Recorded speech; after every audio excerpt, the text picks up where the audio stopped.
I just can't come to grips with why this is necessary at this point, when the real problem we have now is with the police. And I don't understand what it's intended to fix. What is the problem we saw over the last year and a half that would be fixed by giving the mayor more power? Well, you're talking to the right guy, because I spent the last year and a half of my city council career trying to change the city charter.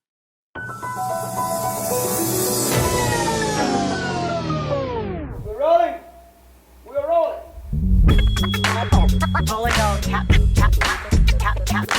This is a real thing. Real thing. None of you have the balls to stop this. Stop this. I've got plenty of time. I have nothing else going on today. We're in the Wedge neighborhood right now.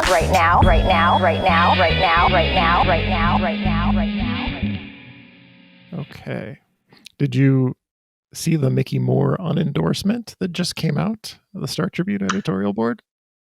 No, I missed that. That's interesting. It's hilarious. I'll have to update my endorsement tracker.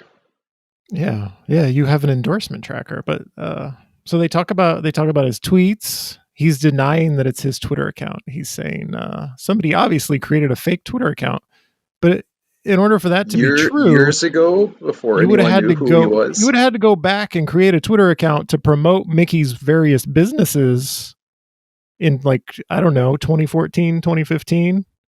right? And then, like, you're set. This is a long game to discredit Mickey. Con, yep. You're just like, I just know someday this guy is going to go on to try to do things, and right now I have to plan years in advance to stop that. Yeah. We're going to set him up with 9/11 conspiracy theories and homophobia, transphobia, and all the rest of it. I don't know. It's not a believable story. Did they endorse one of the other candidates, or are they just no endorsement in Ward 9 now? The editorial board has decided not to endorse any candidates in Ward 9. They really walked into it because none of this stuff is a surprise, right? It's not a surprise for anyone who's been paying attention to the Ward 9 race.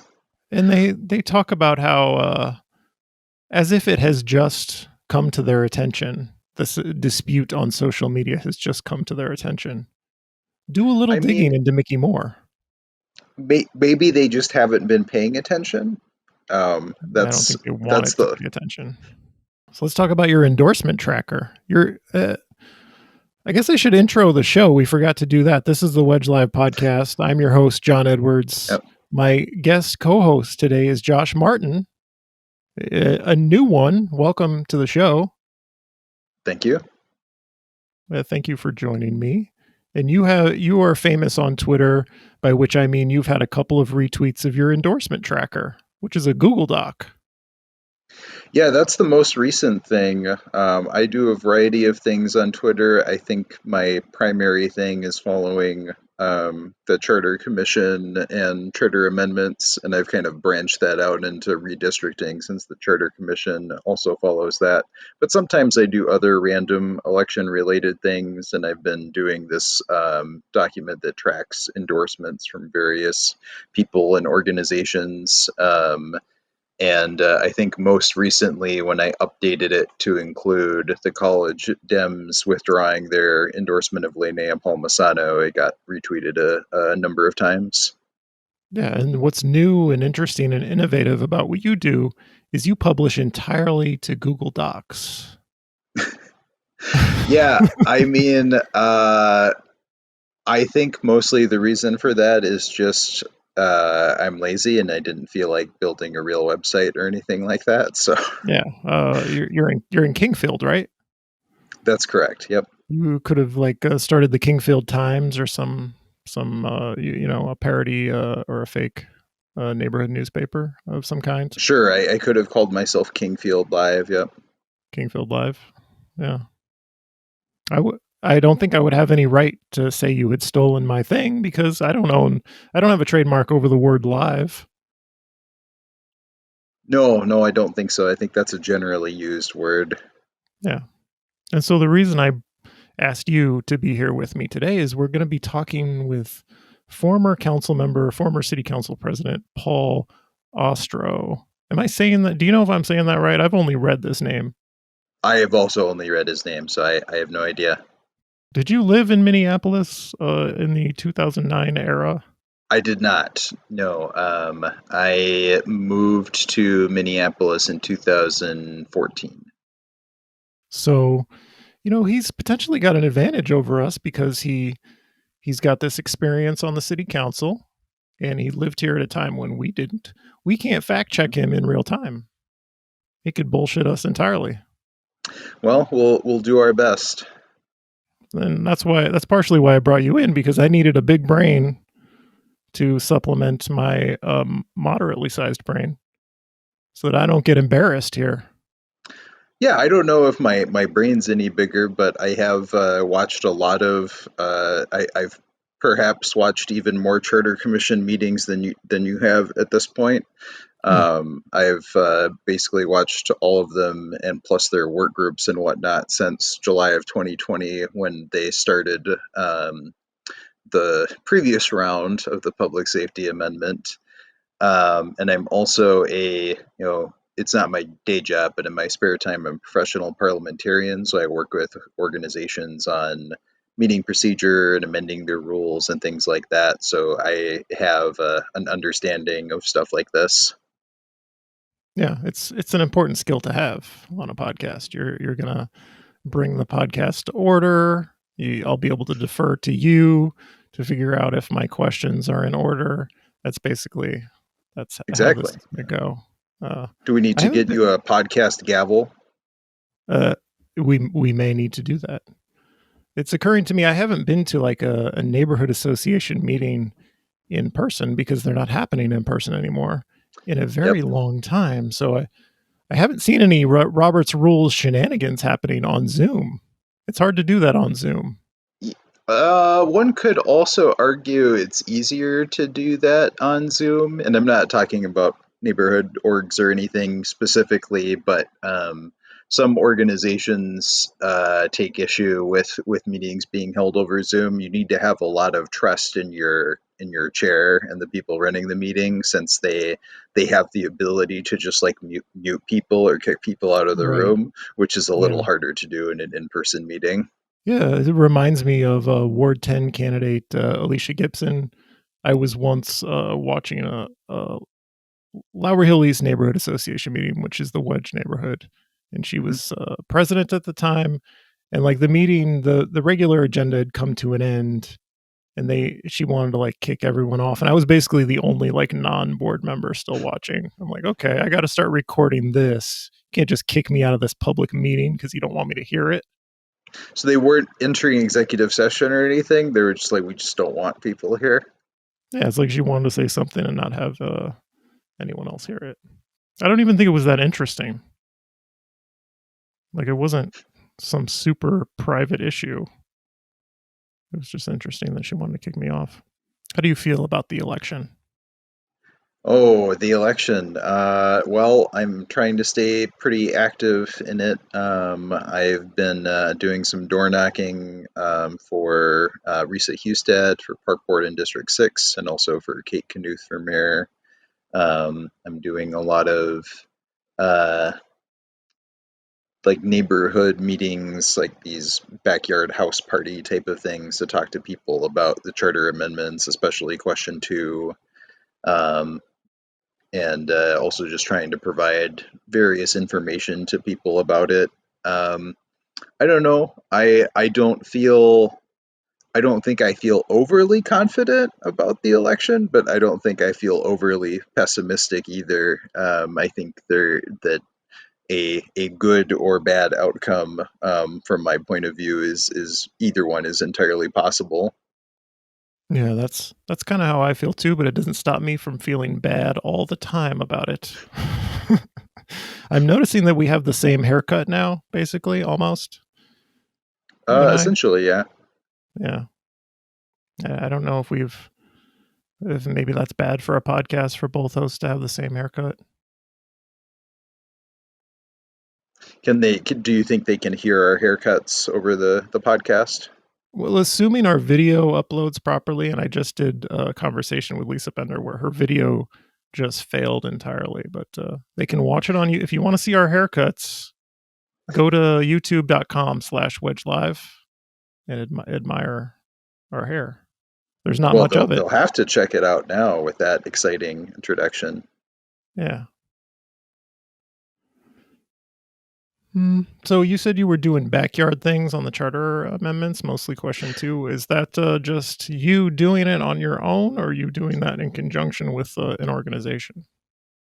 There's a group of people. I don't know that they're an official organization, but there's a group of people working on doing some of that. And often there's people who are willing to host, but don't necessarily feel comfortable presenting on everything. And in particular, often people are like, "Well, I can talk about how we got here and why we need change and things like that, but I don't know that I want to or feel prepared to answer a lot of technical questions about the charter amendments."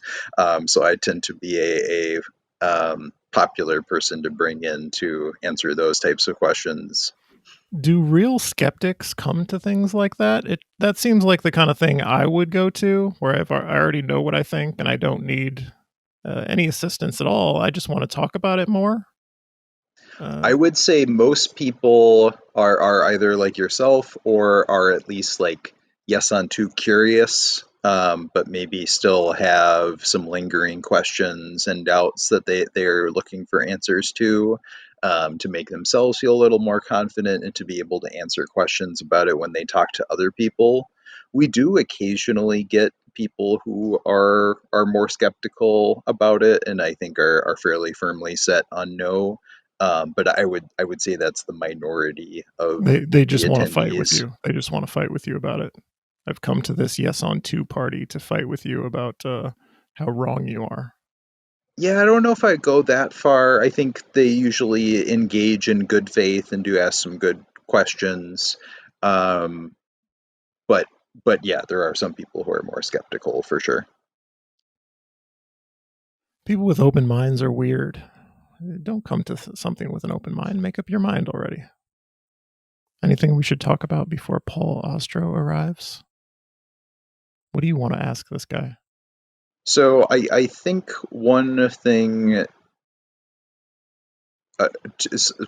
one thing that I've always wondered about is if this is about individual council members interfering, which is one of the arguments I often hear. Even supposing we need a charter amendment to fix that, I'm not sure we do. Um, why don't we have an amendment that just prohibits individual council members from interfering in the business of the departments rather than one that goes Yeah. further and says, and also the council as a body is prohibited from doing that. Yeah, Um, we're talking about Lisa Goodman, I think is who we're talking about right now. I would yeah, totally get yeah, behind a yeah. let's rein in Lisa Goodman. Question 4, rein in Lisa Goodman. I would totally get behind that. That would be the title of the ballot question, rein in Lisa Goodman. Yeah, because actions of the city council as a body, why do you have a problem with that? That's democracy. That is orderly and transparent out in the open among people who we all elected and represents all 13 wards in the city equally instead of the mayor who is kind of tilted towards representing the people with the money and the power downtown and a lot of wealthier white homeowners in Exactly. South and Southwest Minneapolis. I don't even think we need Paul Ostrow. I think we've come to the right conclusion 15 minutes in. Paul, don't Very bother short coming. podcast. Yeah. I think another thing I think about is, and I hear people talk a lot about how unique and weird our system is. And honestly, I'm not entirely sure I disagree with that. I think there are some complexities to the Minneapolis system, but I'm not sure this is necessarily the right solution. Another structure that is commonly used in cities is city manager. where the council as a body elects, well, not elects, appoints a city manager who oversees the other departments. That works in a lot the same way as the park board or the school board or private organizations run, in that they hire a superintendent or a CEO or an executive director. And then if you have that structure, the nice thing about that is you make sure the person who's implementing the policies is accountable to the people adopting the policies. So if they just try to slow walk or stonewall the policies you adopt, you have a solution to that, which is to fire them. Whereas if you have them as this separate elected person, if we have a council who is, and a mayor who don't get along, and the council has these policies that they adopt and are feel quite strongly about, and the mayor is just like, just no, I'm not going to do that. How do we resolve that problem? Yeah, that's a good point. I did the David Fay thing yesterday, and then I edited that one together and put it out. And then I had the Lisa Bender conversation. And I'm not a overly social person, so it's Sure. kind of tiring. I think what happened, the reason we haven't had podcast episodes the last 2.5 weeks, I just kind of like wore myself out doing 2 a week for a while. Mhm. It's kind of exhausting. I may be a little manic that way, where I will throw myself into something and like push and push and push, and then I just get so tired, and then I stop. Yeah, I can see that, certainly. I did listen to the David Fay episode in preparation for this conversation. It was very good. Thank you. Are you complimenting me or David Fay? Both. Okay. He's an interesting guy. I was very pleased to see him at the forum, which I think you had a hand in organizing. Yeah, I chaired the group that organized the Charter Amendment Forum. So I appreciate you bringing David Fay in. He was good. The group picked the organizations that were participating and invited them, but it was up to the organizations to choose who their particular speakers were. So credit for that goes to Faith in Minnesota for picking David Fay as their speaker. So our guest is Paul Ostrow. Am I saying that right? Because I've only read your name. You have it exactly right. Paul Ostrow, who is a former city council member, former council president. You served, well, I'll let you introduce yourself and give us your credentials. Yeah, sure, absolutely. I served from 1998 to 2009. I was council president during R.D. Ryback's first term, which would have been from 2002 through 2005, and then budget chair after that. So we're here to talk about question 1, government structure. Before we get into all the problems you might see with it, do you think there's anything good about the structure of Minneapolis government? People talk about how unique it is. Is there anything special about the way Minneapolis government is structured, you think? That's a great question. First of all, I can't talk about question 1 without also talking about question 2, which I support. There's very little that makes sense in the city's governmental structure, in my opinion. And it's been something we've been struggling with for 100 years. Hubert Humphrey tried to change it. Don Fraser did, in fact, make some changes. The Citizens League actually started in Minnesota over this issue. St. Paul moved to a stronger mayor system back in the 60s. And at that same time, conversations were happening in Minneapolis. And so it's been a long time in coming. And Minneapolis City Charter is really just an accident of history. It's a hodgepodge of special acts from the 19th century. Some of the police language is archaic. For example, this is maybe beyond your question, but back when the city charter started, there were 4 police officers, and the mayor didn't have anything to do. So they figured, well, let's make the mayor the boss of the 4 police officers for the entire city of Minneapolis. So that just gives you a sense of how antiquated the city charter is. So when you ask, is there anything good about it? Uh, from my perspective, it's the worst of both worlds. That's why I need to talk about the second proposed charter change too. In my view, we have a government that lacks transparency and accountability. It lacks a clearly accountable executive, but especially as it relates to policing, it lacks transparency in a system that more so recently than even in the past is giving almost complete power to the mayor, to the detriment of the basic legislative and oversight authority that the council has to have over the police. So I really think it's the worst of both worlds right now, to be real honest with you. So I think in February you had, I think maybe you had referred to question 2 as abolishing the police. Is that what you said No, in I the don't start? think I ever did. If I did, I should not have. You know, I don't know how well you gentlemen know Michael Friedman, but I had a great conversation with him recently. And the biggest challenge, I'll level with you, that I've had with supporting the public safety change is the extent to which that it's become, the extent to which at least some of its supporters have adopted that language of abolition and defund, which I think is not helpful. But when I look at what the change actually does, I support it. And my own view is that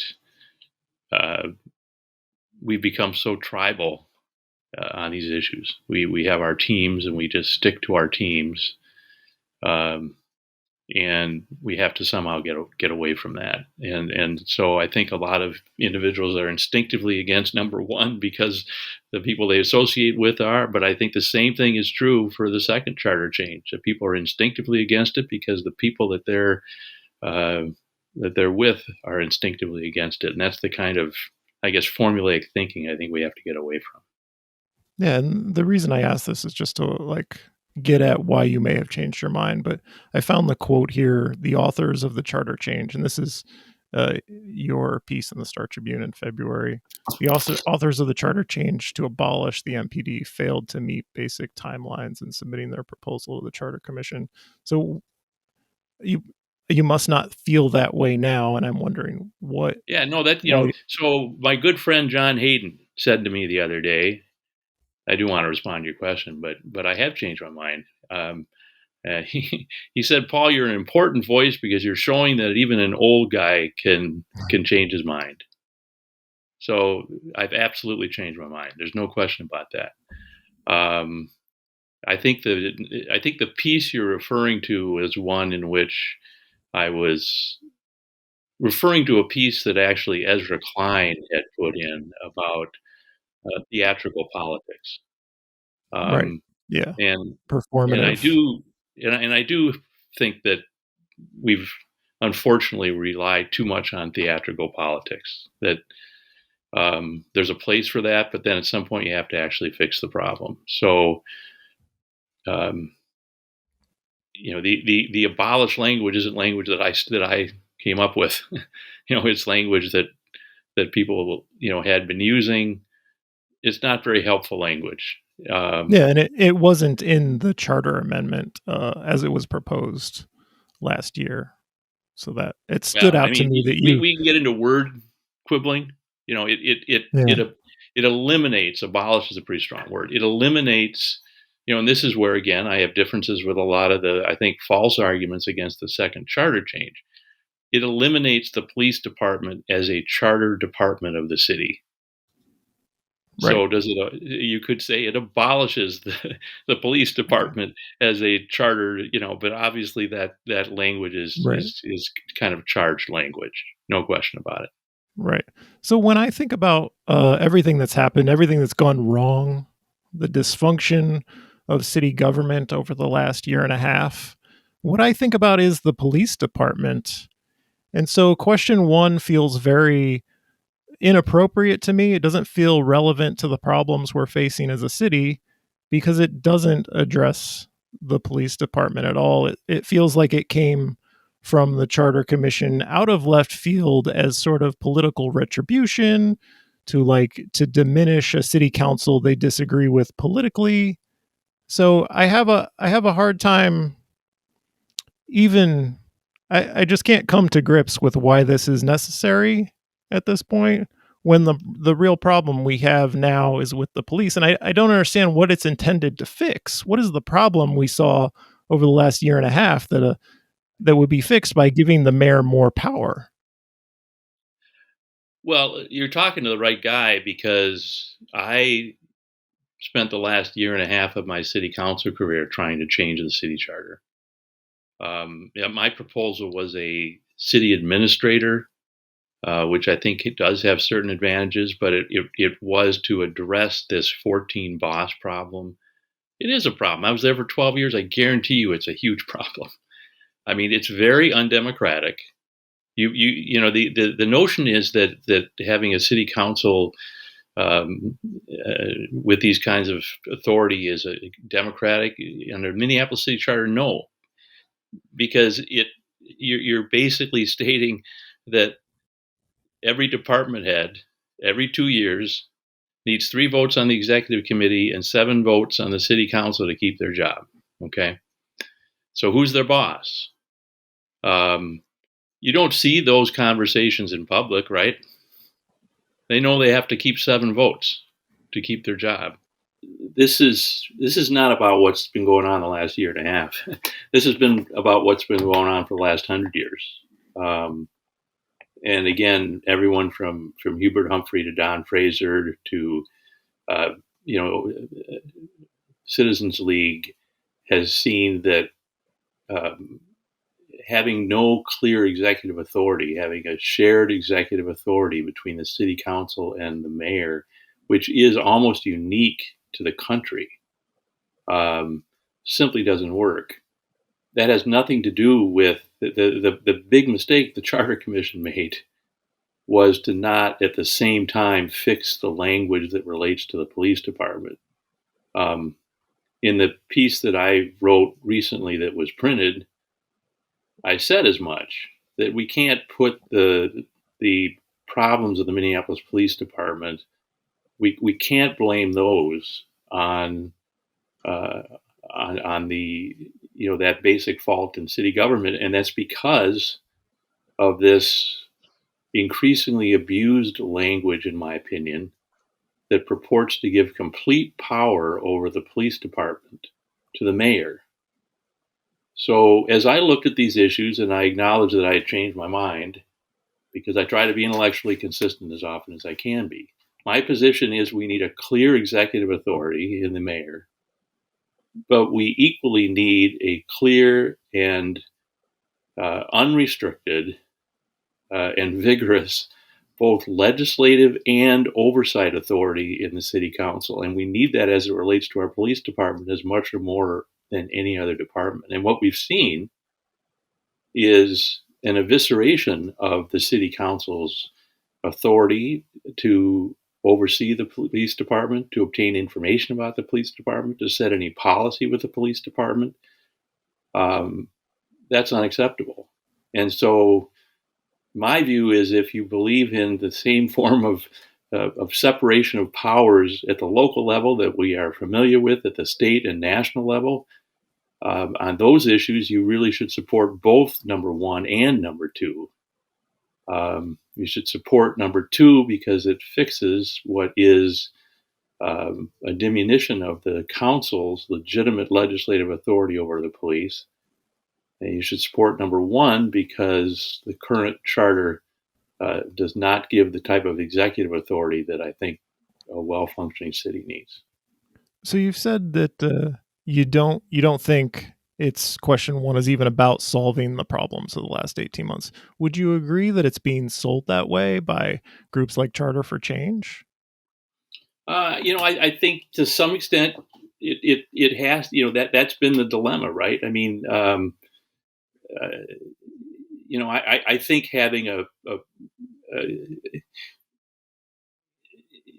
how can you? The biggest issue on the minds of the voters right now is the police department, and so you're right in that the voters probably aren't that concerned about dysfunction in the public works department or the community development department or any other department of the city. They care right now first and foremost about law enforcement, and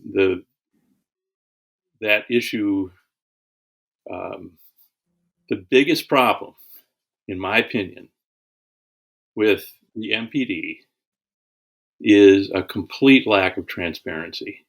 As I think both of you might know, I'm on the litigation team of the Committee on Government Information, and we have sued the Minneapolis Police Department over what we believe is the unlawful use of coaching in order to avoid disclosure of significant disciplinary violations by the MPD. And everyone that lives in the city should be concerned about what information we're not getting about serious police misconduct. And that is, in my opinion, enabled by a city attorney's opinion that most recently seems to suggest that the city council can't even engage in these conversations, can't receive information. And let me give you one example of that that's very egregious. Abigail Serra, who I have tremendous respect for, who's now the chair of the Police Conduct Oversight Commission, raised all these issues that stating that coaching was discipline, that all those records should be public, that there were sustained violations that were being kept out of the public eye. In response to that, without any public hearing, without even any public statement from the mayor, late in December 2019, there were emails that we got by way of a discovery request that showed quietly the mayor and the chief changed the police conduct manual to provide that a sustained violation by a member of the MPD does not require discipline. So I wonder if you worry about that sort of thing permeating the rest of the city's departments with question one, because if you take that oversight and you put the mayor in control and you say that the council needs the mayor's permission to access staff, I think I don't accept that. I don't accept that any more than you can say a legislator can't, the chairs of committee can't have commissioners come and testify any more than Congress can't. This is the same system that we've got at other levels of government. There are things going on at City Hall. We've created, there's a culture there that frankly even goes beyond the charter. There's a culture of secrecy at City Hall. My friend John Hayden and I sued successfully for the violation of the city charter when the Minneapolis Park and Recreation Board, at the request of the city, entered into an agreement whereby the city could run the Commons Park, which, as we know, is not really a park. It's simply a place for the Vikings to obtain more revenue. We won that lawsuit, but without ever having a public hearing. Ultimately, the park board just decided they'd fund it anyway. There's any number of issues that where Minneapolis as a city has received recently a D- in terms of its transparency. And so I do think there's, even beyond the charter, there's become a culture of secrecy at City Hall where decisions are not being made. And that's why I want to see legislative, one of the things that Councilmember Ellison recently said the other night when I was on a panel with him, he said that the city attorney has directed the city council, they can't even work on the ordinance Right. for creating the It's Department of Public Safety. it's an ethics concern, because if they work on it and they do communications about it, then they're promoting Yes for Minneapolis's political agenda, and That's they're nonsense. basically, I'm well, that's sorry, what but they that's nonsense. a city attorney comes to a yeah. In my not so humble opinion, that's nonsense. If that's in fact for for a legislative body to do work about the reform of the city's public safety functions is not unethical, merely because that change would require a charter change. That's complete nonsense in my opinion, and that's important because that's one of the critiques, frankly, that I think is unfair of that second charter amendment. If in fact, but ask yourself, gentlemen, why haven't we seen that opinion? A city attorney's opinion as to the constitutionality of an ordinance or the application of the ethics ordinance, that belongs to you and me as much as it does to a city council member. The Are we fact talking that about Cam Gordon. Yeah, Are go we ahead. talking about question 1 or 2? Well, no, I'm talking right now about question 2 because you're I think quoting the city attorney that said that they're even working Yeah. on Yeah. changing and I completely did not. You guys correct me. Have you seen that in writing? About what? I haven't seen the full written opinion, but Susan Trammell was quoted in the Star Tribune regarding that. Yeah, and Well, that's not good enough. she spoke I'm not challenging you guys. I'm not Yeah, I know. disagreeing with you. Yeah. No, She's- and forgive if I seem combative, but No. I'm a public attorney by trade. I'm equally frustrated with the city attorney's office because of question 1. When the city council was adopting ballot language, council members Gordon and Bender asked questions about what is the effect of it, and in multiple instances, a deputy city attorney or an assistant city attorney just would say, "That's not your job here today to like consider the impact of this. Your job is just to set ballot language." And I'm thinking, how do you even set ballot language if the attorneys you rely on for advice won't tell you what the impact is? In my opinion, there's been a history of, and I'm not down there now, so I want to be careful. I don't want to cast a wide net with this. But even when I was there was the tendency for the Minneapolis City Attorney's Office to become extremely political and to become, frankly, often a hostage of the mayor's office.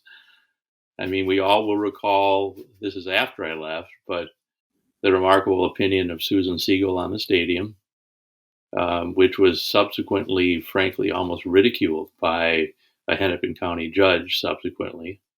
And immediately after that opinion came out, Councilmember Colvin Roy gave the stadium the 7th vote. When I got on the council as someone who liked to think I was a pretty good public attorney, I told myself I was going to take the advice of the city attorney's office. And I'm dating myself now, but you gentlemen are a lot younger than me, but probably not so young as you don't remember Block E. And that was my first vote. And it was one of my worst votes because I voted for Block E. And I don't mind saying now they played me like a fiddle because they insisted that the city had some type of legal obligation to enter into the contract on Block E. That was complete BS.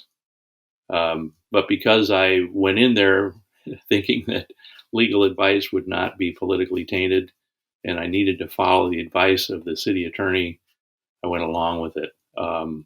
So, I have some serious problems with how we address that. But as it relates to question 1, sharing legislative and executive authority is just not a good way to run any operation.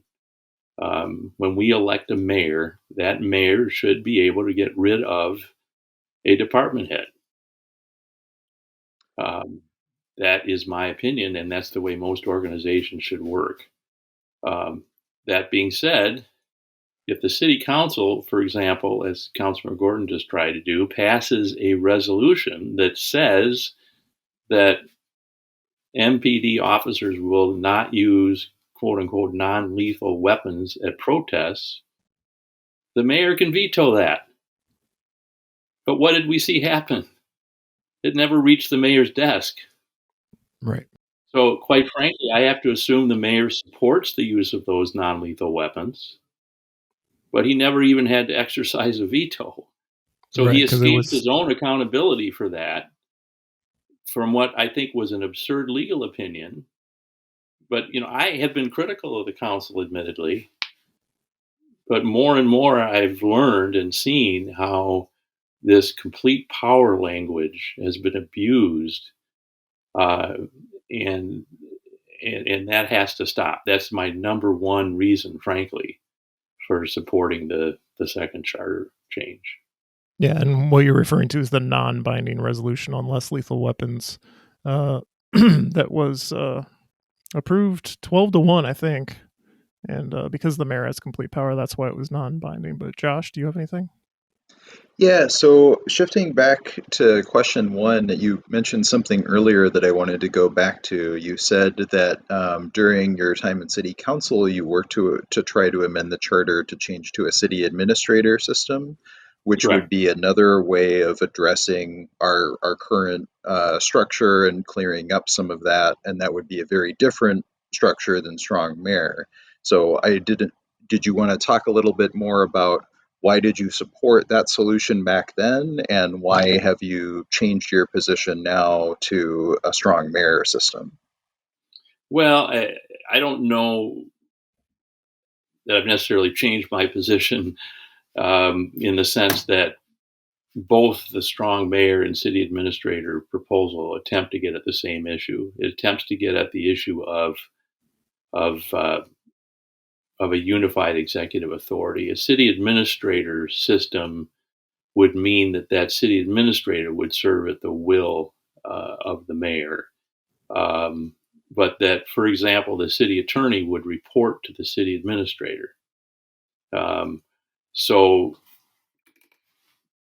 Okay, anyway, I misunderstood. I'm thinking of city manager systems where the city manager report is hired and fired by the council and not by the mayor. So it was still a strong mayor system that you were proposing, but just with a unified city administrator under the strong mayor. yeah, I think that's right. You're talking about what most statutory cities have, Hmm. which in those cities, quite often the mayor just pretty much sits as the presiding member of the council. Yep. Doesn't have, but in those systems, it essentially is the city manager is the executive authority. In those types of systems. I can tell you that one of my concerns too, and why I supported the city administrator proposal, there are a lot of staff directions. There are a lot of actions I passed as council member that just never happened. Um, I'll give you a couple examples. I worked hard to get support for the ability of the city to increase its sales tax to pay for additional public safety costs, primarily because of course, significant public safety costs resulting from all the people we have coming downtown. I worked really hard to get that passed. I think it was like 7 votes to 4, a couple of abstentions. I learned the IGR folks at the legislature never lifted a finger. It didn't get vetoed by the mayor. It was ignored. I had another city. I actually think that raises an interesting point because under a city manager system, for instance, the city manager is hired and fired by the council. So the person who implements the policies is accountable to the people who adopt the policies. So if somebody is not implementing the policies, then you can fire that person ultimately. Whereas the mayor, since they're elected separately, if you get a situation where the mayor and the council are at odds, and the mayor kind of slow walks or stonewalls the implementation of the policies that the council has adopted, what do you do in that situation since you can't fire the mayor? And that's a good question, good point to make. I mean, I think, where are the guardrails? In other words, is the question. Absolutely. And that's why, professional management is often seen as an undemocratic thing. But it can actually be the reverse if a mayor can keep actions passed by the council from taking place, or if even a minority of council members can basically convince enough elected or department heads to ignore actions of the council, that's about as undemocratic as you get. So I wonder if when things like that happen, isn't that a problem with the mayor having control over department staff, or like department heads feeling like the mayor will fire me if these three minority members of the city council come to him and they're allies of the mayor and they say, "Hey, I'm not happy with this department head. We should get rid of him." I have no problem with trying to cut out people like Lisa Goodman who meddle in the work of departments, but I also believe, like, if you have 7 votes and the mayor's signature, like, that policy should be implemented. The mayor shouldn't be able to slow walk things. Like, you're talking about that staff direction you gave and staff never lifted a finger. I've talked to Lisa Bender about her frustration on housing policy, where it takes years. She has near unanimous support for housing policies on the council, and it takes years for them to get action. And it's not really clear why that is. If it's a lack of mayoral support, staff, like, the mayor has more power than I think most people assume. We call it a weak mayor system, but the mayor still has power and influence over department heads. Well, 7 votes and a mayor's signature, frankly, is the law of the city, and it needs to be implemented. And some of that also, frankly, is we don't have the watchdogs we once had. We certainly don't have them from the media, for example. But this isn't even unique to the Minneapolis City Council. Let me give you the Viking Stadium example.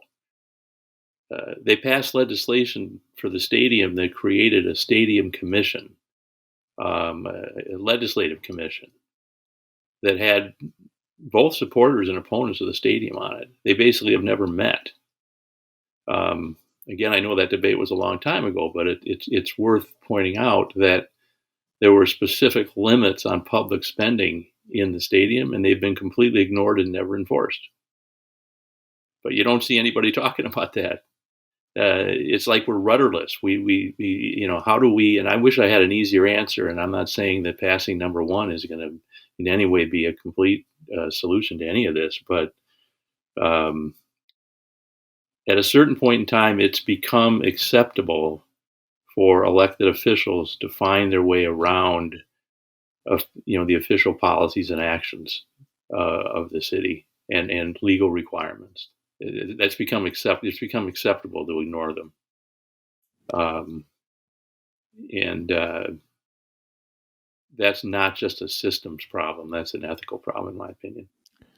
As we have this conversation, I feel like we don't disagree substantively. I'm just having a hard time understanding how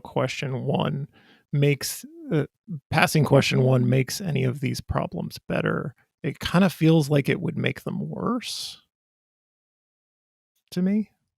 I don't know, Josh, do you have any thoughts? Paul? Yeah, so one of the things I've thought about a lot is one of the big arguments for this, why this change is needed, is because individual council members are giving direction to city staff. And I don't know to what extent that's true, but let's assume for the sake of argument that that's happening.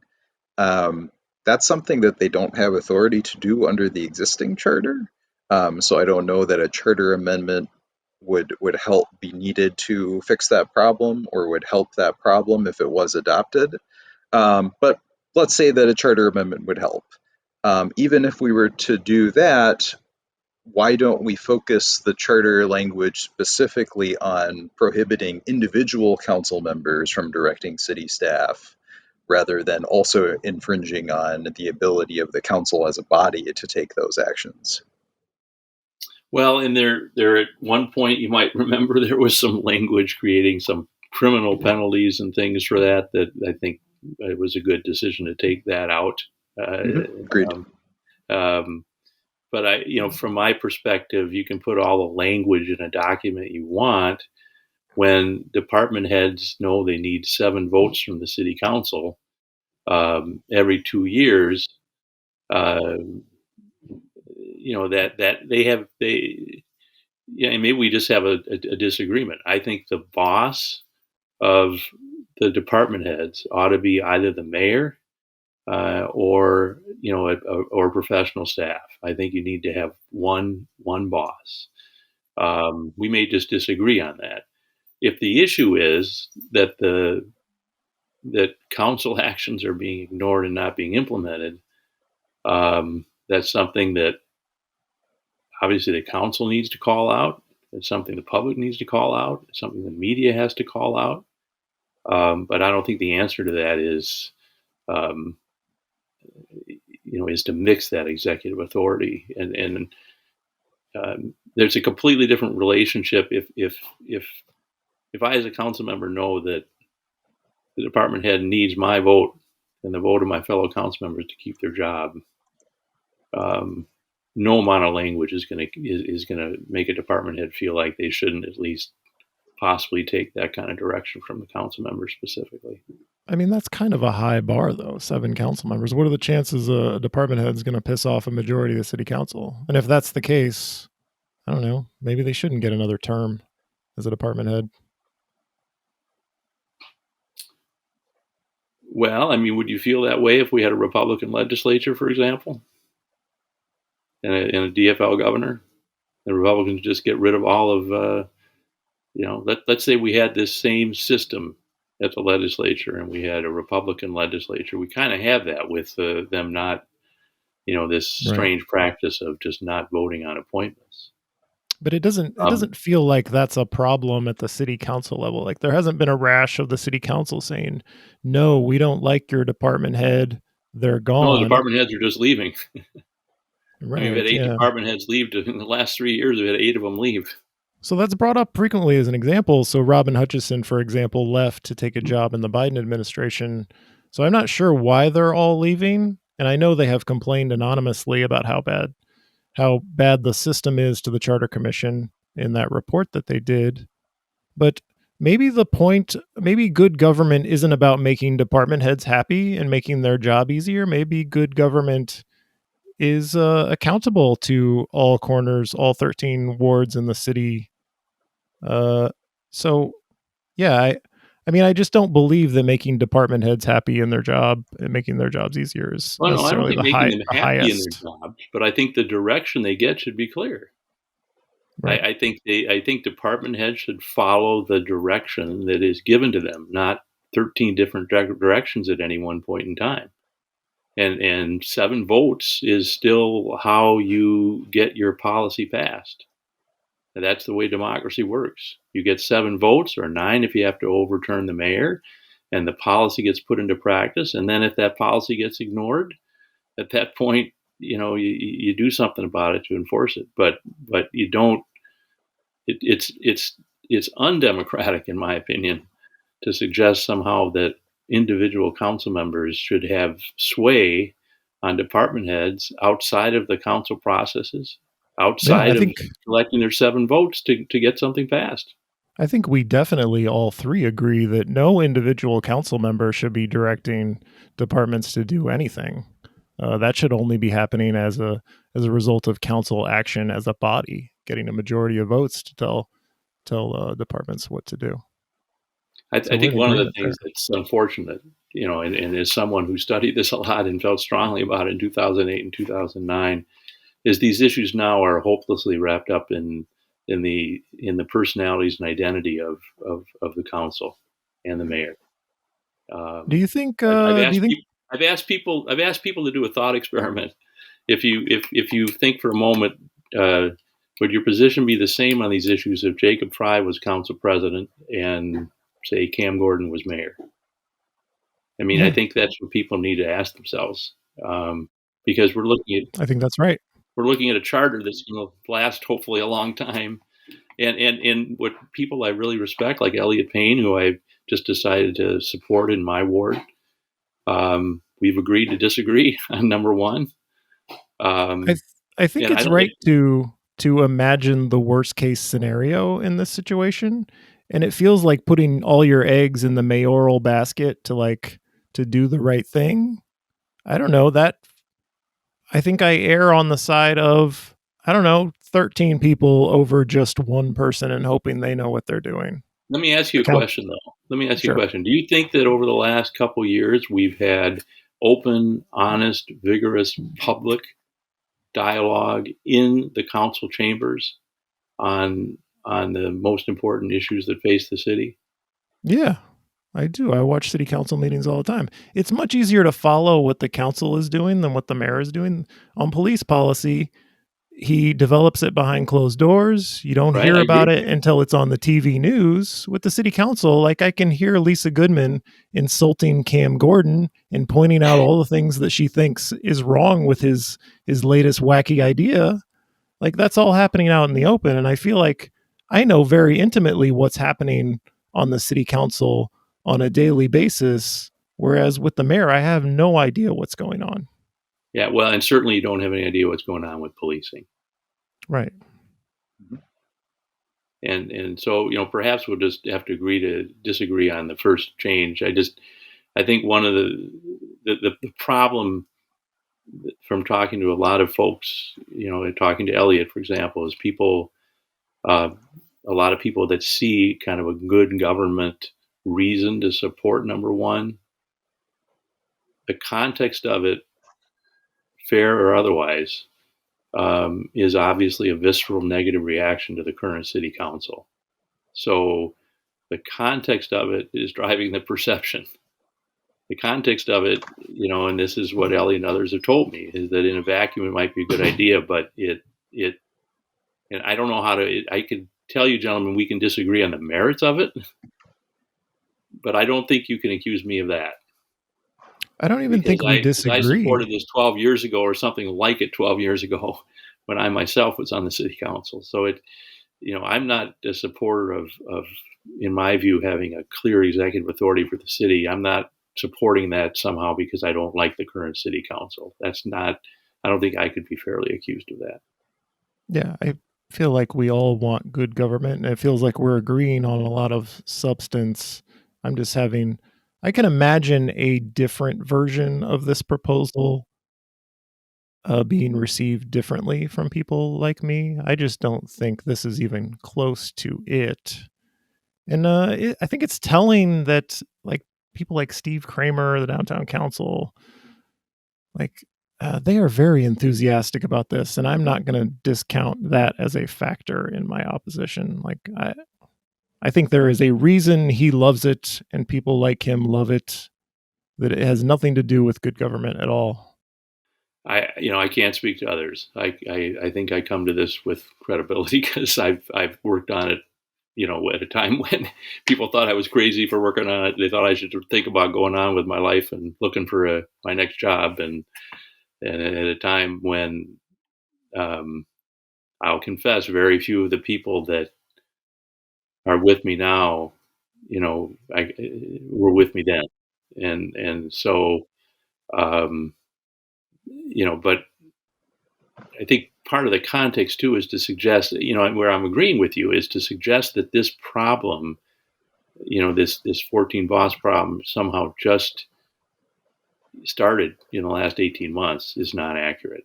It's been and that's why again, for almost 100 years, people have talked about fixing this. Right. And I think to the extent it's presented, that's to me the challenge, to the extent that it's presented as a solution to this particular crisis we have now, especially as it relates to policing, that doesn't make sense to people, and I get that. It doesn't mean it's not a good idea. I believe it is a good idea, but it is not the solution to the policing challenge. The solution to policing challenges is, in my opinion, we need an independent civilian review authority that can sustain police violations.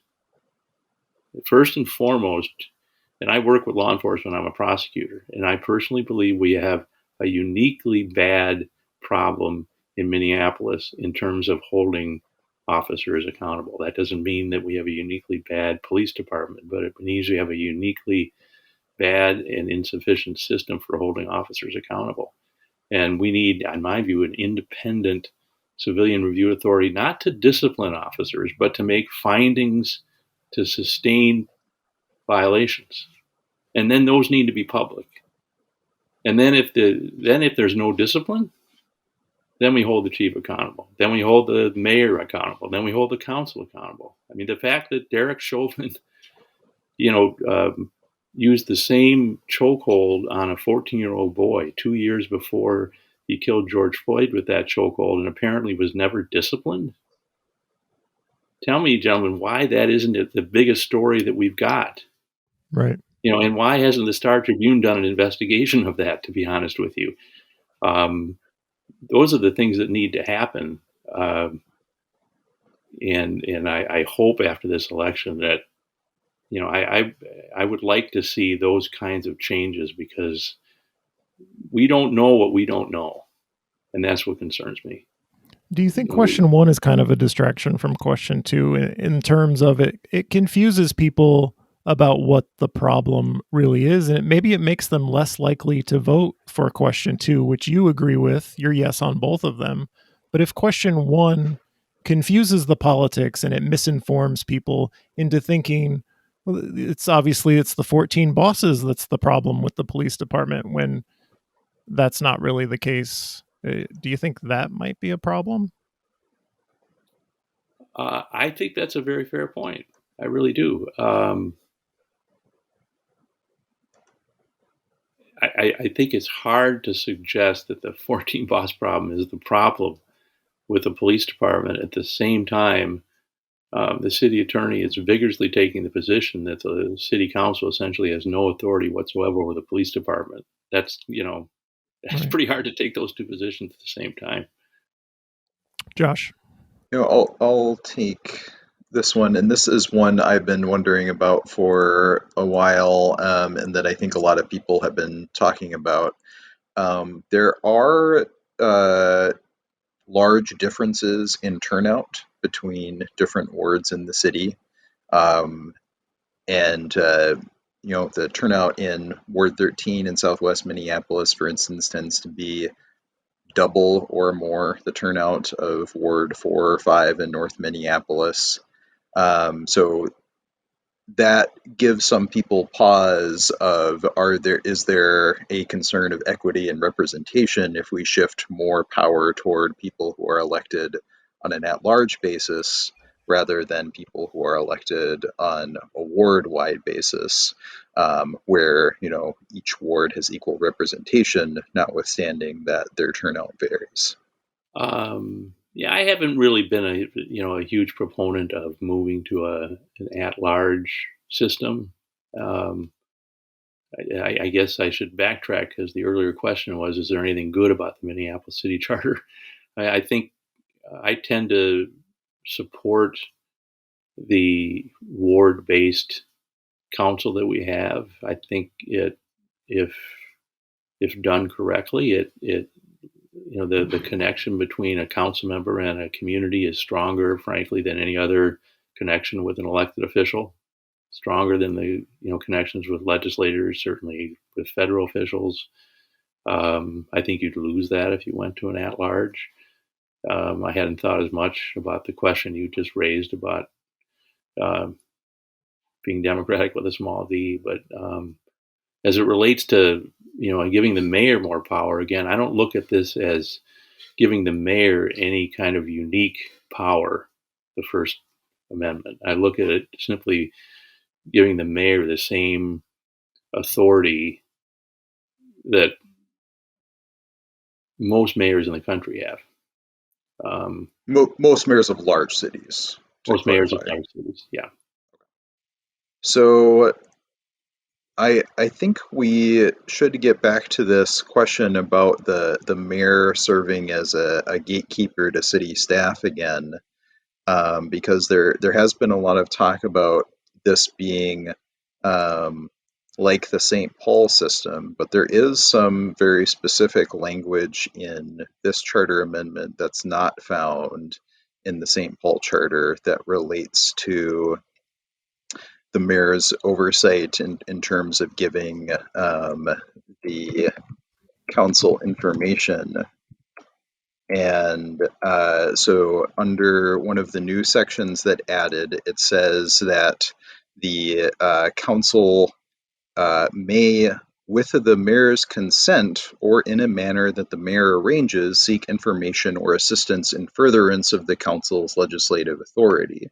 So I think that's what we were talking about earlier, with there being not necessarily limitations inherently in a strong mayor system that would limit the council's authority to ask questions of department heads, but there seems to be language in this particular charter amendment that appears to place those limitations. So much of this language, I don't have a great answer to your question. So much of this language I would not necessarily have included. I would have preferred language which would have been much more concise, just making clear that the executive committee or the executive authorities and the mayor, the legislative authorities and the council. I know there's some other language that's raised some concerns having to do with limiting advocacy, which to me would be First Amendment violations, if nothing else, that's in there. So, I have said as to both of these, I think I kind of an old expression to say trying to make lemonade out of lemons or whatever. I think, there are problems in both proposals, frankly. So maybe this is a big leap of faith on my part. The leap of faith on my part is that if both of these pass, that people of goodwill will, operate in good faith, and maybe that's a little too optimistic. That's a lot to hope for. I know what we have now is not working, and I think we need a significant change. I think both proposals could be better, but one of the things I said that I strongly believe is that,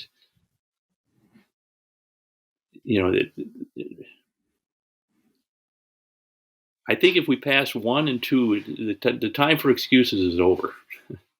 We keep hearing we have a weak mayor form of government. And so people that want to take, the mayor's position, well, he's doing the best he can, he's got a weak mayor and he can only do so much. And then we have, maybe with some merit, but still confounding to people out there, we have a council say, don't blame us, we don't have any power, right? So let's make it clear that the city council has complete legislative oversight authority. They're accountable for the police department. And let's make it clear that the mayor has complete executive authority. You can't complain about being a weak mayor anymore. And we can start holding our elected officials accountable.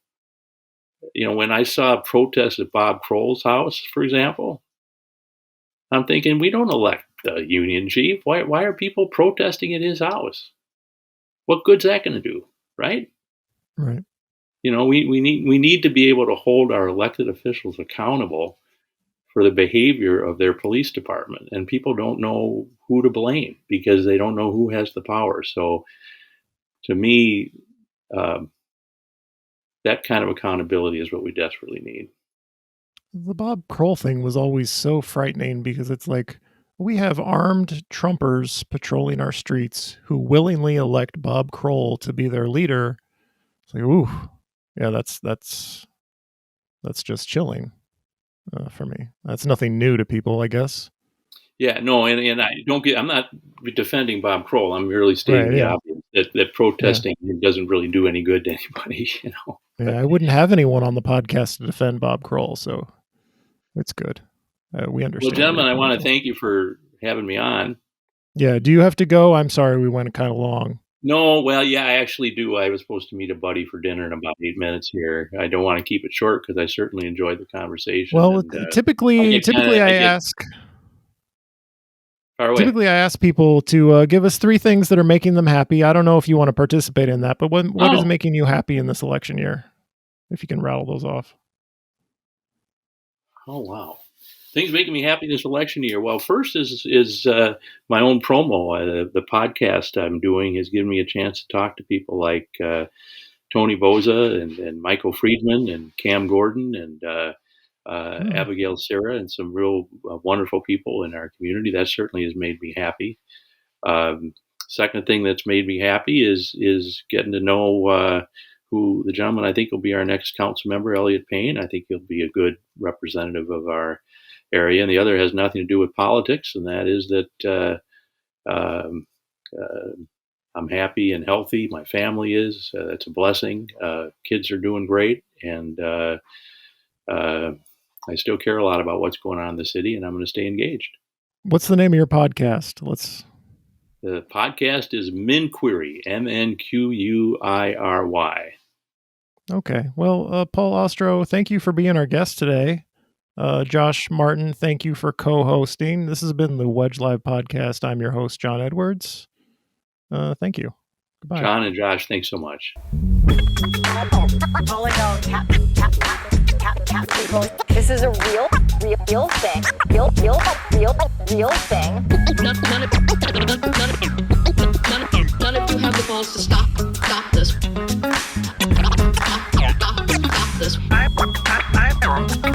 I've got plenty of time. I have nothing else going on today. We're in the Wedge neighborhood right now.